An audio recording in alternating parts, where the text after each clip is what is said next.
All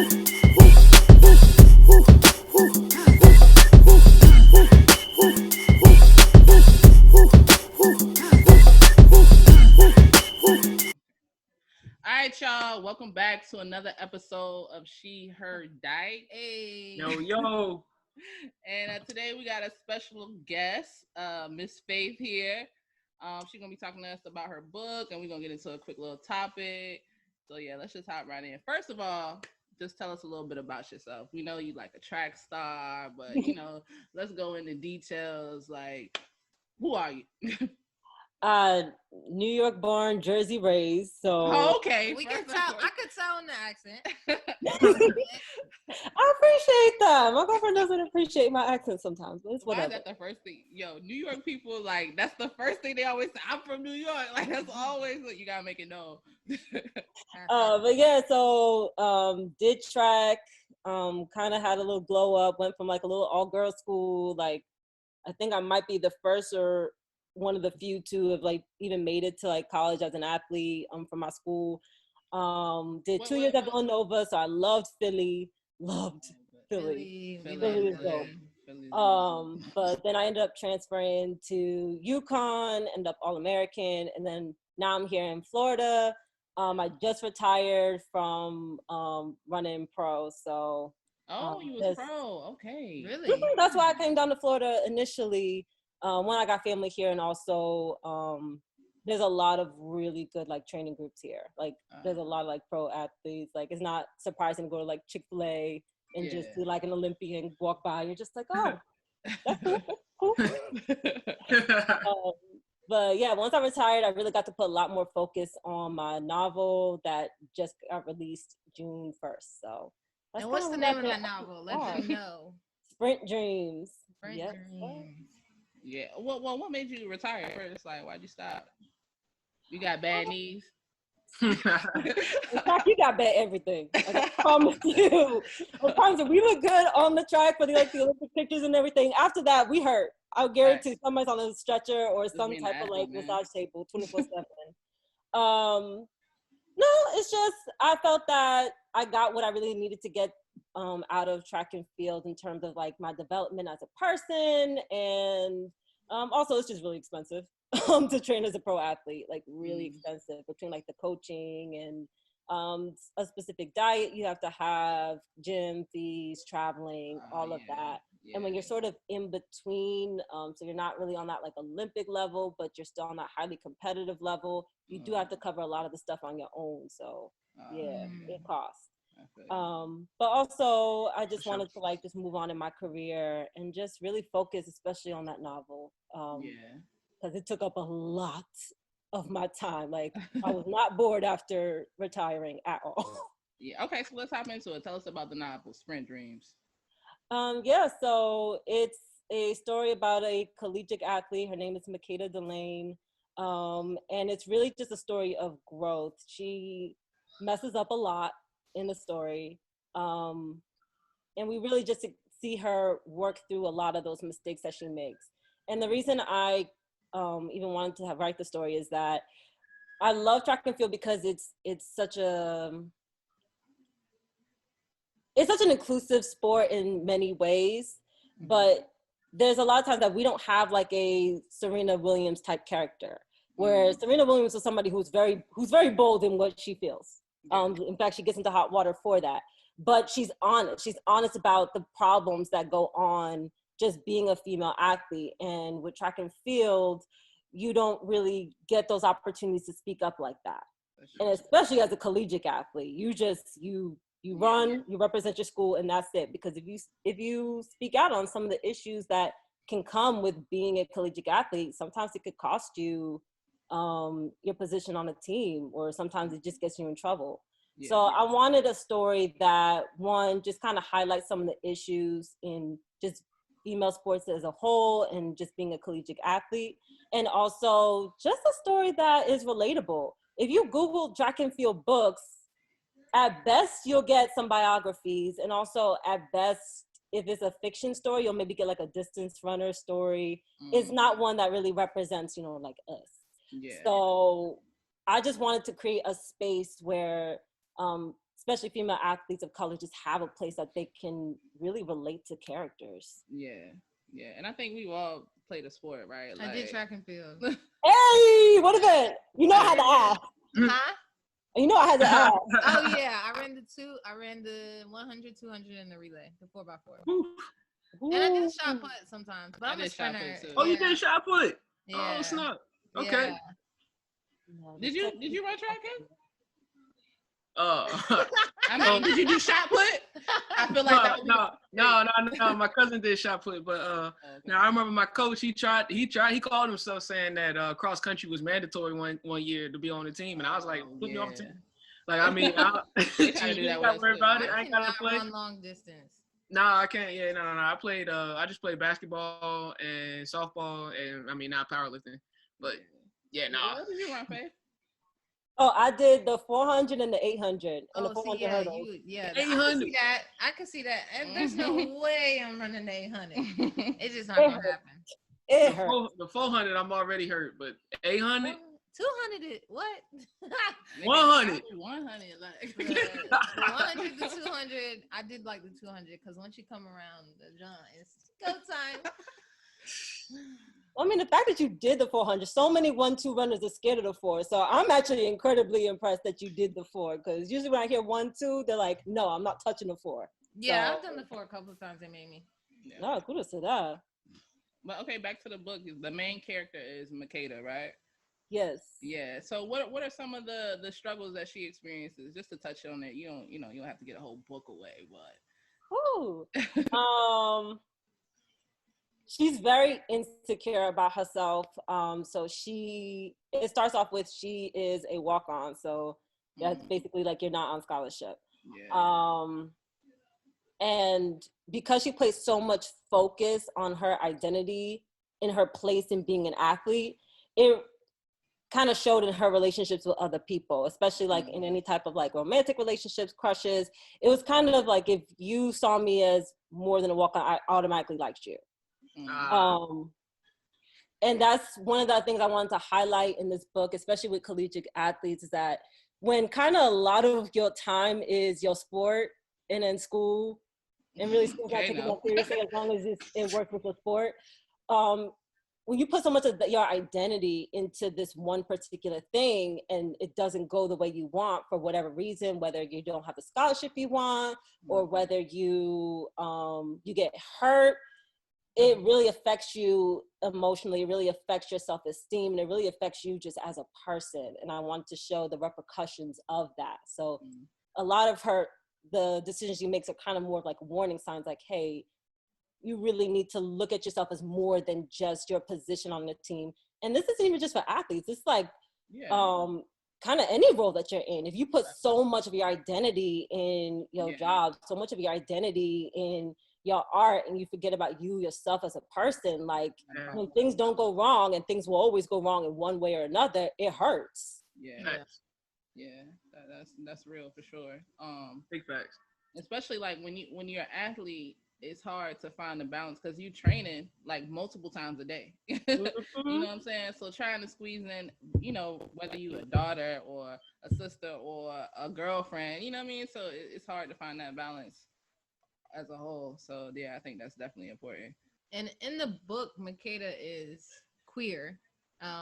Yes. How does the book kind of tackle her queerness and being an athlete, and also being Caribbean? Yes. So she's at first she's kind of hesitant to even accept herself as bisexual. So because being Caribbean is, you can't be both. No. They is not with the shits at all. No. So she has this idea of like, oh, if people thought I was bi, then people were gonna think that I mess around, that I'd get with anybody, that I was easy, the usual like stereotypes of that a lot of bi women have to deal with. So for a good part of the book, she's kind of avoiding it. But then there's other issues when you do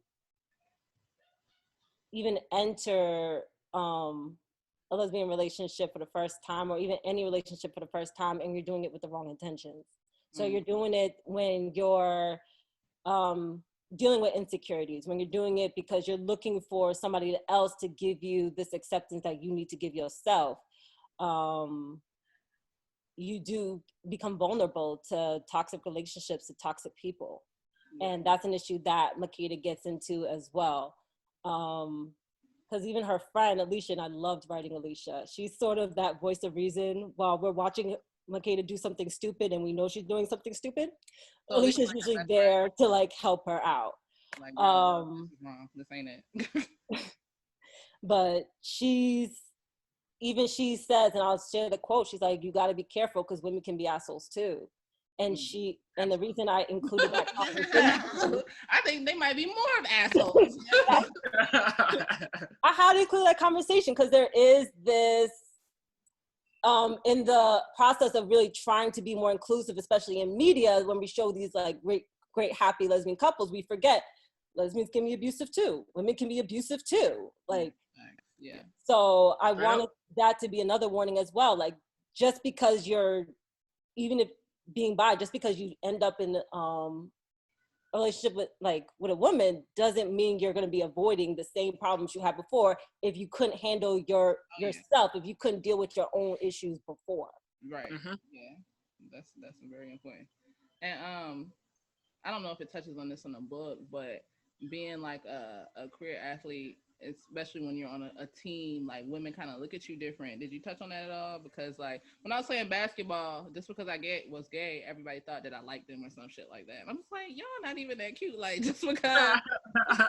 And that's how I felt too. It's so crazy because when you're a career athlete, it's like, oh, she's gay. Like I don't want to be changing in front of her because you know you have to change in front of people and things like that. And I was more like, I don't want to change in front of y'all. Like, you know, I'm not looking at y'all. So I mean, like, well, I guess we can just talk about it if it's not touched on in the book. But like your experience, you know, in college, did that affect you in any way? Like, did anybody look at you differently because of that? No, it was really just the annoyance of when you're a Black athlete and you're just in this very small community of other athletes and this very small community of just being a Black student at PWI, people talk. So your business, it don't matter whose business, it's just always out there. Yeah. And then there was like that stereotype of, oh, you're bi, you must mess around a lot. So that was the most aggravating. It's really an issue of when homophobia transcends to positions of power, so coaches, athletic directors, and they take advantage of that position. They take it out on the athletes in indirect ways, and you deal with even microaggression is not really the word, but when you go for help, especially if you're like in an abusive relationship, sometimes your problems aren't taken as seriously, especially if you're dealing with somebody who's homophobic. And then it's one of those, what do you do in that situation? Because you're already in this vulnerable situation as an athlete. Yep. What do you do as an athlete who's lesbian or bi? Yeah. And Kay, I know Kay as a powerlifter has experience. I mean, we see it firsthand on the timeline too. What is your experience with being an athlete, especially in powerlifting, which I know is super male dominated? Yeah, it's surprisingly, like as far as like powerlifting goes, like the actual powerlifting community, it's not that bad. Okay. Honestly, like, I mean, cause y'all know, I mean, you know me, you know, I'm gonna show off. And my thing is like, depending on where I'm at, I'm like, oh, you think you already watching what I'm doing and you don't even know whether I'm a dude or a girl, you know what I'm saying? So I'm gonna come out the shirt for the one time. I'm gonna let you know what it is. That way you can really see what I'm over here doing, you know what I'm saying? Yeah. But yeah, for the most part, like within the powerlifting community, everybody is chill because the people that I run into like issues with are usually people that are like not as strong as I am, right? Those are the only people that, like, when it comes to like men in particular, you know what I'm saying? Like if we're gonna battle, then I'm probably either right where you at, you know what I'm saying? Like, or a little bit above you. So within the powerlifting community, not that bad. It just in the gym period, especially if it's not a powerlifting gym, man, it'd be a whole lot of stuff. There's a whole lot of unnecessary competing. Yeah. It's always what kills me is when, like, my thing is, if you're gonna compete with me in the gym, you know what I'm saying? Like, let's make it a competition then, because I'm not gonna do nothing. I have what I'm supposed to do in the gym for the month. You know what I'm saying? So I'm not gonna go outside of that for the most part. I'm gonna do my shit. It's just my shit has made you want to step your shit up. So step your shit up, everything cool. But like people be doing that shit and then struggling. You know what I'm saying? Somebody will start loading the bench up because I'm loading my bench up to do what I'm supposed to do today. You gonna load yours up, and then I got to stop what I'm doing because like you finna fail that rep.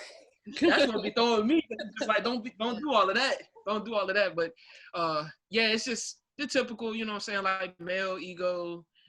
That little shit, you know, I gotta deal with that from time to time, especially if they girlfriend in the gym. But I mean, I brought that upon myself. I do a lot of talking about people's girlfriends in captions, so that's all good. But not with basketball though. In high school, I dealt with that shit a lot.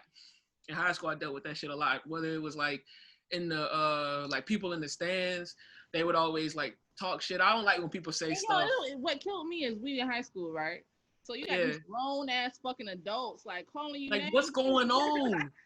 You know what I'm saying? Straight up, like, you know it's a girls' basketball game. You know it. And I ain't even had, like, I look the most masculine I've ever looked in my entire life right now. In high school, my arms was very average. I wasn't powerlifting in high school, you know what I'm saying? My arms is very average. I had wide hips, you know what I'm saying? I had dreads. So it wasn't unbelievable for me to be playing on the girls' basketball team. And my cousin, she had a similar build. She was just a little bit taller. But there'll be people in the crowd that my mama got to, like, try to not fight because they in there like, I'm confused. Why are there two gentlemen out there playing? And it's just like, y'all know that the referees wouldn't have allowed that to happen. Like, you're just trying to be hateful. You know what I'm saying? And then how you were saying, like, with, like, the administrators and the staff and the, you know what I'm saying, like, the coaches, that right there, that was a whole lot. The matter of fact, the girl I'm dating right now, the whole coaching staff, so many parents on the team, everybody was so hell-bent on like keeping us apart. For real. Like like the shit was bad. Like I don't know, they would like lie to her parents and say we was trying to do X, Y, and Z and stuff like that. Whole time there was definitely girls on the team that was openly, like they was openly fucking. You know what I'm saying? Like, yeah, everybody knew about it, but because like they was fucking dudes, everybody was cool with it. They was gonna turn the blind eye if it's after school and they over there with the boys basketball team, everything cool. But if me and her look at each other, you know what I'm saying, now we can't talk on the phone tonight because her parents gonna take her phone because everybody's saying we trying to be sneaky and shit. It was a whole lot of homophobia, man. There's a whole lot of homophobia, and it sucks when people in positions of power do that because you don't know who you're dealing with. Like, and I say this shit all the time because it's like, luckily it was me, so that didn't make me like go and question nothing about myself. It really just pissed me off because there was nothing I could do about it. But I'm like, you got like babies, whether it's high school, middle school, or college. Because in college, you know, especially in like the freshman, sophomore years, like we still babies. We're still coming into ourselves, you know what I'm saying? Like, so you have people that are exhibiting all of this homophobia towards you. If you're not set in that, you know what I'm saying, but your identity is that athleticism is such a big part of your identity, and it's mixed in with that homophobia, who knows what that can do to you mentally, you know what I'm saying? Like, depending on who you're dealing with. That's why, like, that shit be pissing me off. That shit be pissing me off. Like, you can't be doing that, man. That's fucked up. Especially if, like, I'm still out here and I'm doing what I got to do at practice. What is your problem? What's your deal? And what made it worse is that they could always hide behind, oh, it's for the good of the sport. That's always like, oh, no, we don't want you in that relationship because, like, we don't want you distracted from, like, your sport. We don't want you distracted in practice. We want you going to sleep at time. When you knew that wasn't the issue. You knew it. Nope. And you could feel it. Yeah, you can feel it, but it's like you don't have the proof to, like, prove them wrong. And that's what made it, that was frustrating. So frustrating, right? Yeah. So frustrating. So frustrating. Oh, back to the book. Back to the book. Okay, so we talked about Makeda, her best. Is it her best friend in the book, or is it just like a friend? Oh, that's her best friend. That's like a child friend. All right. So who are the other characters in the book, or are those the two main characters that we should focus? That's the main focus. It's really just Makeda. So the book is structured where every chapter kind of focuses on somebody that Makeda encounters. Okay. Some people Makeda encounters a number of times, like teammates, but other times it may be somebody that Makeda might encounter just for that one chapter. just to kind of like open up a topic or really just kind of push like the story along. And the reason I set it up that way is, especially as a collegiate athlete, especially in an individual sport, there's so many times you just run into people who make this impact on your life who don't stay long. Yeah. To me, that's very true. That's very realistic in comparison to a lot of stories where you have this one group and you follow them throughout the whole story. There are a bunch of people throughout our lives who just kind of come, they say something or that just makes you think or like challenges your thinking. And then they might have just been like the classic joke of like the Uber driver, or they might have been somebody you saw in the gym who like just kind of came up to you, had a conversation. You're like, Yeah, some shit to stick with you. Like, yeah. Mad impactful. Yeah. Mad impactful. Yeah. You said in your email about colorism and racism that student athletes face of color or Black. What are some things that Makeda faces in the book in regards to that? And can you relate to them, which is why you wrote it? Is that why? What? Can you relate to them, which is why you wrote it? So my story was more on combating colorism. So I deliberately made some of the popular girls, the cool girls in the book, I deliberately made them like dark skin. I describe them dark like pure cocoa. Because I always felt that popular girl that you saw in the movies, the popular girl that you saw on TV shows was always, always the pretty blonde chick, always like super light skin or something like that. But I wanted to make it a point of bringing in characters across like the skin spectrum, skin color. So yours was kind of opposite. You wanted to combat it by making the popular dark skin. Yeah. Okay. Cool. Okay. Is this like based on yours? Are you Makeda, or it's just like a story? What I learned in track is that there's so many who have the very similar backgrounds. It's actually really crazy. Because one of the inspirations for the book as a whole is this middle grade book by Jason Reynolds, Ghost. And he has this coach who really cares about his athletes, who has like this really messy car of like all old like equipment and stuff like that. I'm like, that's literally my coach. Like, exactly like that. And I mean, Makeda's brown skin girl with braids. If you go to any track meet, there's about 5 of them in one heat. Yeah. So it's really just, initially it started off as very similar to my story, but then the more I started talking to more athletes early on into the process of writing the book, the more I realized like, oh no, this is a lot of our stories. Yeah. And it's from a lot of stories that have been inspired from what people have shared, good, bad, ugly. So yeah, it initially started mine, and then Makeda just kind of ran off and did her own thing, and I was like, okay, I'll just follow you, see what happens. Yeah. How long did it take you to write the book? How long you been working on it? I like to say it took 3 years to write, but it's really like a culmination of everything I learned in track and field and all the different personalities. So, and I've been doing track for like 12 years. Oh. So, but it took technically 3 years to write from the time I picked up a pen, because I wrote the first draft by hand. I'm never doing that again. Ever. I feel like it's mad dope though, because that's a different level of intimacy, right? That whole thing where like the professors always like will stress why they don't want you to bring the laptop to class and stuff like that, because the handwriting is different. I don't agree with the professors. I want my laptop, but I do think it's dope that you wrote the first draft handwritten, because it is a different level. You know what I'm saying? Is this your first book? Yeah. Okay. Yep. First story. Okay. Thank you. Are you going to continue writing, or you just felt like this story itself had to be heard? Since I had to be responsible for a lot of like the marketing, things like that. That was a headache. That was such a headache. But it's one of those things that I'm sort of over that mountain. So it's like I could continue writing. And there are a lot of stories that still need to be told. There aren't stories about like drug use in in sports as a whole, mental health in sports as a whole, and those were topics that I really just didn't have the room in Makeda's growth to really include. So there's definitely opportunities. So I'm not gonna be like, nah, this is it, but I'll take a break. Yeah, a little vacation. Like, I'm good. the pen will call you. The pen will call you when it's time. Yeah, that's exactly how it is. I like that, actually. Yeah. Like, Yeah. The pinnacle. Okay, Kay. will I pick up? I don't know. It depends on the day, but it's gonna call when it's time.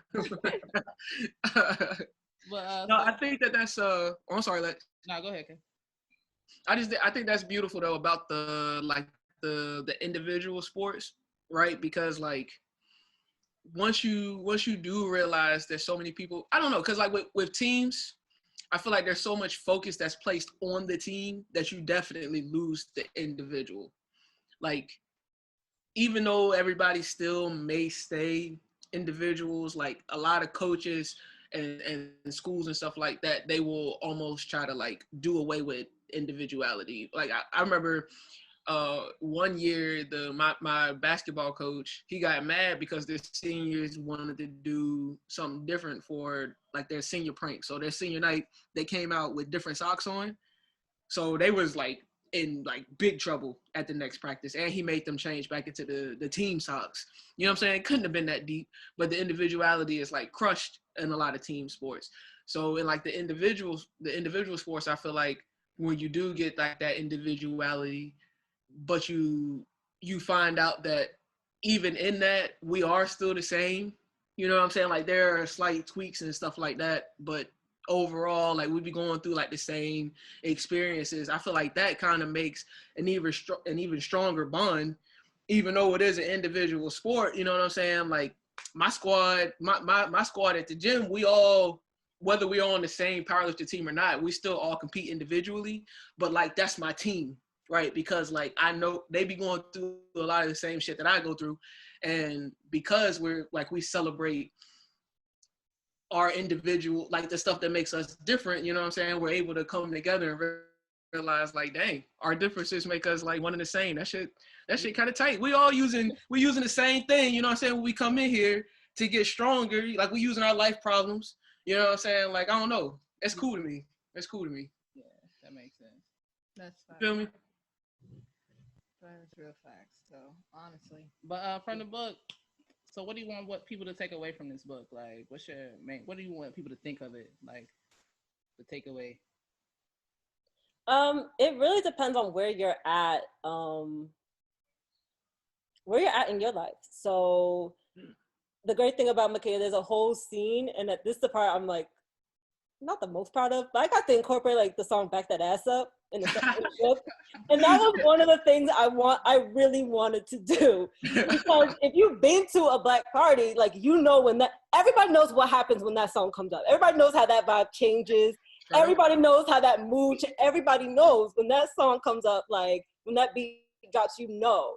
So what I want to do with that book is really show like kind of what Kay mentioned, like how even though we're different, there are some of our experiences that are so similar. And I want to show the fun side of it. I think definitely like this Black Lives Matter movement is beautiful and it needs to be done, but we need to get away sometimes of sharing like all the struggles that we all go through, and sometimes just the fun things that we can all relate to. Straight up. So yeah, I'm that's one of my favorite scenes, was to be able to write that part in the book. That's dope. And also the quote that I use in the very beginning is from Toni Morrison, which is, if you want to fly, you gotta give up the shit that weighs you down. Okay. One of her best quotes. And like, the reason I use that book is, I use that quote is that Toni Morrison, when you think of her, she's like this eloquent writer, and people who read her are like, for lack of better words, like uppity, bougie, like really intelligent, and yet here she is cussing in her quote. But that doesn't take away from her legacy. That doesn't take away from like the great things that she's written. That doesn't take away from like her contributions. And even though my characters, they cuss, my characters, they fuck, my characters, they make mistakes, but there's still these strong women who care, who like who help each other when they need to. Like they're still strong despite like what we don't classify as like good women type things. So that's one of the things I really want readers to take away, whether you're out of college and you want something to kind of reflect on your college experience, or you're about to go into college and you kind of want to know what to expect, whether you're an athlete, whether you're not. I just wanted to like send that message out. Yeah. Well, I love the cover. First of all, her body is banging. I love the little that's on brand. Yeah. The bracelet. I love accessories. The cover is really dope. Yeah. Sure. Yeah, that one's actually I found this graphic designer on Instagram who was actually a former track and field athlete too. So that's dope.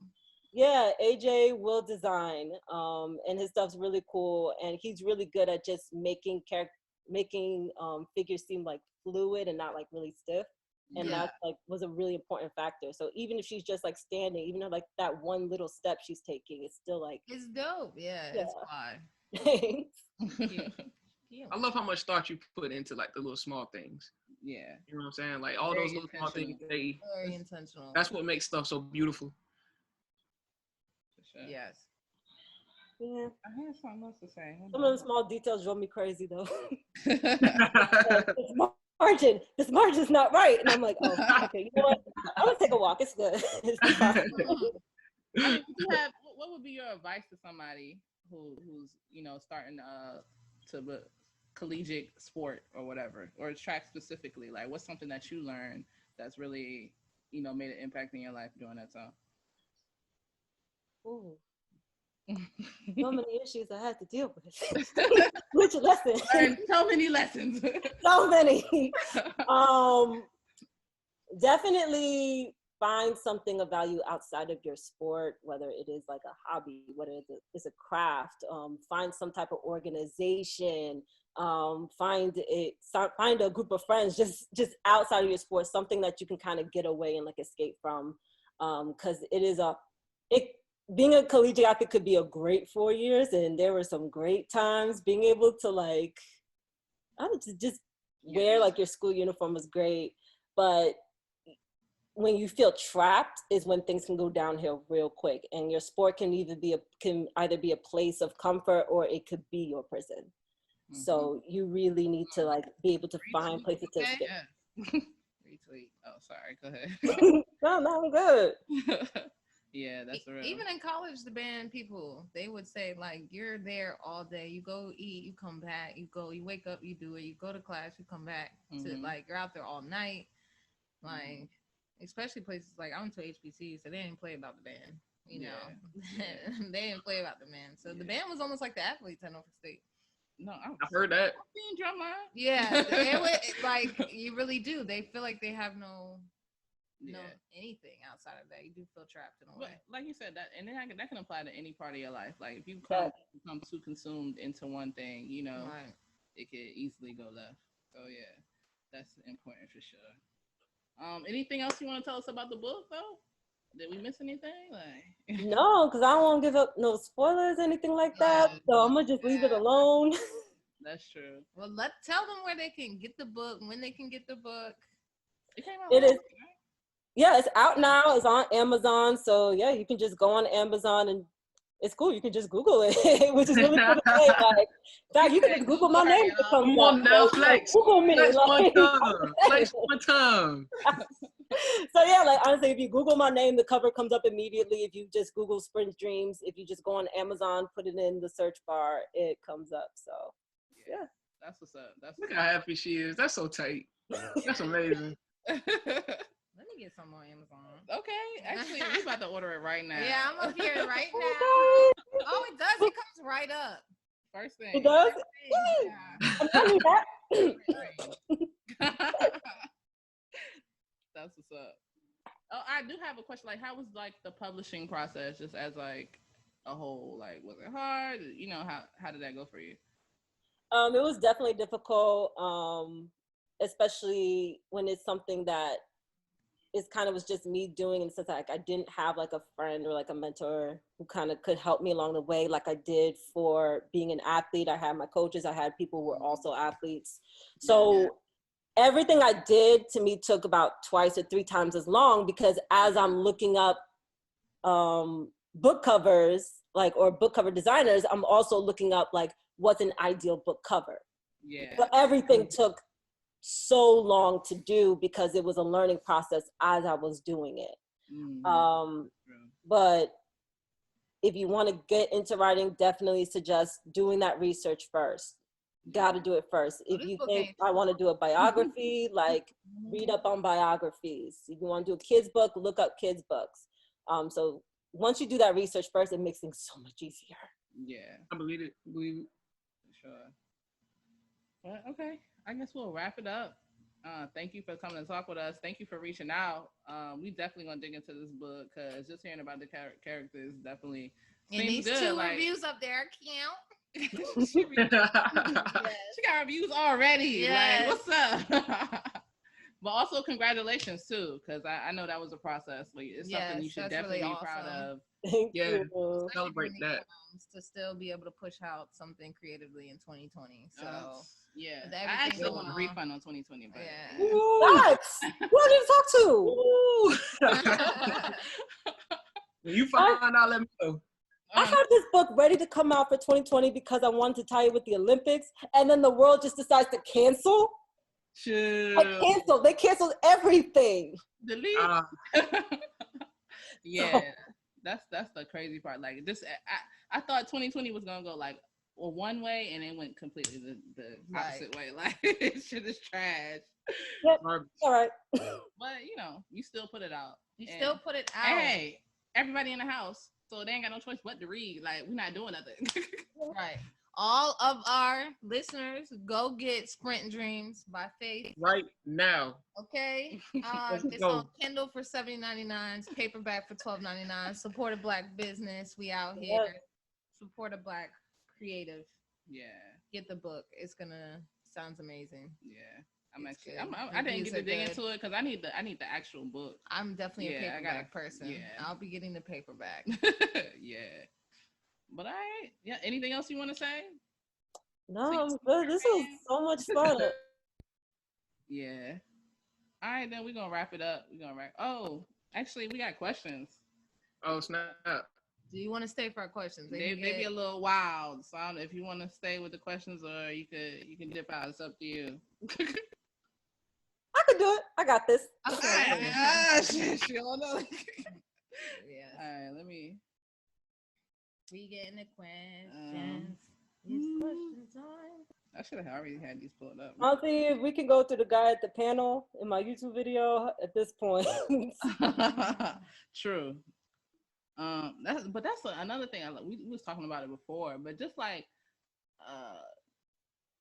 how people overly criticize female athletes or women athletes, it's just like ridiculous. Like, they want you to be pretty, they want you to act a certain way, but they also want you to be like hella good, and your hair gotta be done. Like, it's ridiculous. And if you're too good, there's got to be something else besides just discipline and, you know what I'm saying, like your hard work. That can't be it. That cannot be it. No, that can't be it. You had to have some type of extra, some type of cheat. You know what I'm saying? Like, if you're too good, yeah, no. Yeah. Crazy. That shit is crazy. Okay. Let me go all the way down to the bottom. Okay.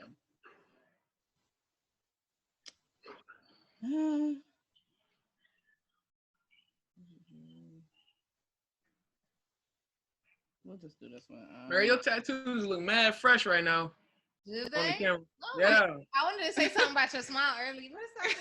Oh my God. Yo, I'm over here with this old shitty lighting and my face all greasy because I worked out first. Of course you did. Of course you did. Yeah. You probably won't work out after this, ain't you? On the low. I got some more mobility stuff I need to do. We ain't got no crazy questions for real. Okay. Well, that's good. Yeah, it says, what is your advice for casually dating after, recently getting out of a relationship? For casual dating after getting out of a relationship? Yeah, I mean, this is so vague. I mean, probably figure out like what you looking for. You know what I'm saying? Because like coming from a relationship and then trying to go casually date, I feel like you was just in a relationship, so you gotta look at like what does casually dating look like for you. Have a clear idea of that before you try to pursue something with somebody else, because you need honestly don't. I mean, one thing I learned is give your time space. Like one thing, you don't need to hop from person to person. As far even casually dating, like can be a little bit draining, a little bit, it's a distraction. Unless you've given yourself that time to heal and feel your emotions or whatever, casually dating just distracts you from whatever it is of the reason why you guys broke up. Just honestly be to yourself, and then you can give yourself time to get in there and casually date. And then when you do, fuck it, do whatever. Right. But like Kay said, also, but find what you're looking for before and all of that. But like, before you try to get out here, and then like now you don't really know what you was looking for, and you trying to casually date, but like whoever you casually dating, looking for by spending time with yourself. Boom, whole time, or going to the gym. You know what you want. Or going to the gym. It kind of tie in. It's like, have y'all had a whole phase, and do y'all think it's important to have one? You let Faith go first. I'm going to go first on that one, not the one before that. Okay.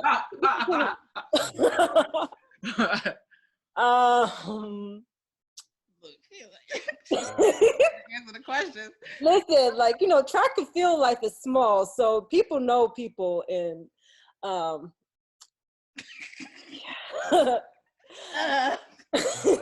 was the second part of the whole phase one? Right. Do you think it's important to have a whole phase? I think everyone's different. I definitely think, especially like when you're starting to just have interest, like to kind of have interest in like multiple people, to figure out like, what do you like this person? Do you like that person? But if you find yourself like talking to somebody, or find yourself vibing with somebody, or in a relationship with somebody that is just like, right, you like them, they like you, they treat you right, you treat them right. Yeah. Why say, can we put this on pause so I can, fuck around? Some people do that though. They think like, hey, give me some time. Let me go see what else is out there to make sure you the one type shit. Like people do that. So I guess, it is. Yeah, I think it depends on personality and stuff. I think some people don't need to, and some people absolutely should get that out of the way. I mean, I personally... Did you have a whole phase? Yeah, because I was in a relationship for 6 years. Are you still in your whole phase? No. Not at all. Oh, okay. But yeah, like I feel like, when... Yeah, I think that you should have one. I think I had one after 6 years with somebody sort of kind of. It was a whole phase. But I'm like you said, I fuck with somebody and then that's it. I'm off the map. Yeah. Okay, you had a whole phase? Y'all was here for my whole phase. It was not that long ago. I'm mad picky, so whole phase don't really work for me. And that I'm mad picky, and I ain't just gonna be out here just fucking the fuck, you know what I'm saying? So, and y'all know how bad I am with like carrying conversations. Horrible. Too, so I'm not gonna be out here just talk. So it's like I really just be more of a hoe on the internet. Like I'm a hoe for sure. Hoe don't necessarily mean you out here fucking everything. I think hoe phase just means you out here exploring. Whether it be sexually or whether it just be like just different types of relationships.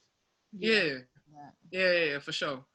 And I feel like you always be able to tell what you need from your individual whole phase. You know what I'm saying? Even whether you need it or not, you know what I'm saying? You'll be able to tell all of that. Yeah. Based on like what you got going on, whether you picky or you're not picky, or you horny or you not horny, you need some intimacy, or you just want a friend, like, you know what I'm saying, like whatever it is, like whatever the deal is, I feel like you'll figure that out. But I don't know, for me personally, I just be too picky to really be out here like thoughting about it. But I will do it on Instagram. I will thought about on Instagram and Twitter for sure. I think the great thing about the whole phase, you do it long enough, you start to figure out your own patterns. Like this, because a lot of times eventually you start either being attracted to or attracting the same kind of person. And like after person number 4 or 5, you're like, all right, clearly I got that How they type? Is this type good or bad? Then you can start kind of figuring things out from there. So that is the great thing about a whole face is that you can, because I'm all about like looking at patterns, just in general. So yeah, if you find that pattern, you can kind of figure out like, the good pattern to keep going down, or maybe I need to switch something up real quick. Yeah. Or I don't like this type of person. I don't like this type of person. Person number 3 taught me that. Yep. Goodness gracious. Not. Yeah. Let me see. One more question, and then we'll wrap it up. Whole face. Oh, I gotta answer it because people. I never had a whole face, but I do think it's important to explore. Thanks, Lex. Because like I always do that, so that's just like my mental thing. Like, oh, you gotta answer the question too, Lex. That's it. Because I don't like the rest of these questions. That's not what it's called. I'm in love now. You in love now? Wow. Let them know so they can stop going to your DMs. My whole face. Oh, people asked, "Are we single?" And, you know. Look, I'm over here. I'm good. Yeah. I'm cooling. But I ain't in my whole face no more. That's all we need to know. Exactly. That's what I'm what Kay said. All we need to know. All of us are literally in the same. I'm not in a whole face. No, Kay out loud with her shit. Hey, relax, man. I'm still hurt. I'm not sure what y'all talking about. I love to see it. All right, yeah, we'll wrap it up, y'all. Shout out to Faith for talking with us. Shout out to Faith. Show. Get spread. Read her book. Do it right now. Do it right now. To it, you know what I'm saying? Just Do like it. close the app, go to Amazon real quick. Black creatives. Yeah. All right, y'all. So we'll catch y'all on another Monday. What's your handle so they can follow you, all that good stuff? Right? At Faith Dismuke, I keep it real simple. So Faith Dismuke, Dismuke, because everybody spelled my last name wrong. Yeah, at Faith Dismuke. On Twitter, Instagram, or both? Twitter and Instagram. Yep. Okay. All right. Bet. Yeah. Y'all follow her. Check out the book, and yeah, we'll catch y'all on another Monday. Peace. For sure.